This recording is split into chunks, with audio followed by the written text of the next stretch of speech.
Technology service provider CEOs technologies पर cyber attack हुआ है। इससे देश भर के करीब 300 छोटे बैंक और फाइनेंशियल इंस्टीट्यूशंस का बैंकिंग से जुड़ा कामकाज ठप पड़ गया है।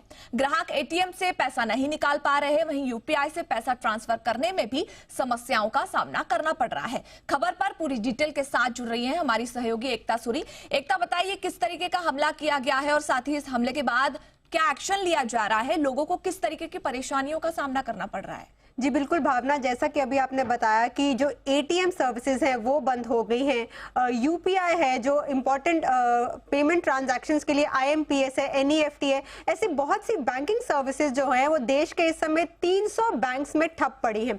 और ये जो बैंक है ये ज्यादातर कोऑपरेटिव बैंक्स हैं या फिर क्षेत्रीय ग्रामीण बैंक हैं, जो कि अगर हम देखा जाए तो बैंकिंग सिस्टम का, भारत के बैंकिंग सिस्टम का 1% के आसपास ये नंबर है। अब ये बैंकिंग सेवाएं इसलिए ठप हुई हैं क्योंकि ये सभी बैंक जो हैं वो सीएच टेक्नोलॉजीज नाम के एक वेंडर से टेक सर्विसेज लेते थे, जिसके ऊपर रैंसमवेयर अटैक हुआ है। जो भी बैंक सीएच टेक्नोलॉजी से सर्विसेज लेते थे उन सब की सेवाओं, अहम सेवाओं पर जो है असर पड़ा है।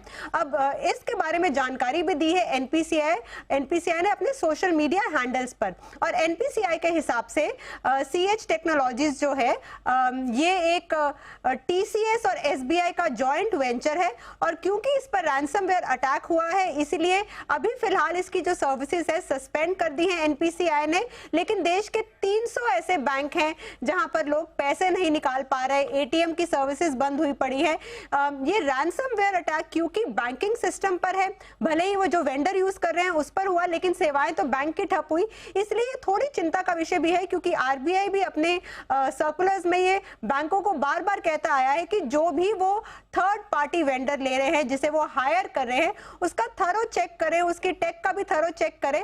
और क्योंकि सीएच टेक्नोलॉजीज भले ही कोऑपरेटिव बैंक्स को दे रहा हो, रूरल एरियाज में जो बैंक्स है उनको सर्विसेज दे रहा हो, लेकिन अहम बैंकिंग सर्विसेज जो है वो ठप पड़ गई हैं, जैसे कि पैसे निकालना यूपीआई के जरिए, पैसे ट्रांसफर करना एनईएफटी के जरिए। भावना जी बिल्कुल, तो देखिए किस तरीके से जो सेवाएं हैं फिलहाल ठप पड़ गई हैं, और इससे जुड़ा कोई एक्शन लिया गया है आगे इन सेवाओं को सुधारने के लिए? जी बिल्कुल भावना, एनपीसीआई ने सबसे पहले, क्योंकि 2-3 दिन से चल रहा है, लग रहा था कि ये रिकवर हो जाएगा क्योंकि ये मामला बढ़ता जा रहा है, इसलिए एनपीसीआई ने फिलहाल सीएच टेक्नोलॉजीज जो है उसे सस्पेंड कर दिया है। सस्पेंशन का मतलब ये हुआ कि जितने भी बैंक्स अभी फिलहाल इन सर्विसेज को यूज कर रहे हैं सीएच टेक्नोलॉजीज की, उनमें ये जो सेवाएं हैं वो ठप पड़ी रहेंगी। बैंकिंग सिस्टम जोरों शोरों से जो है वो इस पर लगा हुआ है, युद्ध स्तर पर की जो सारी सेवाएं हैं, जो अहम सेवाएं हैं, वो एक तरह से दोबारा शुरू हो जाए।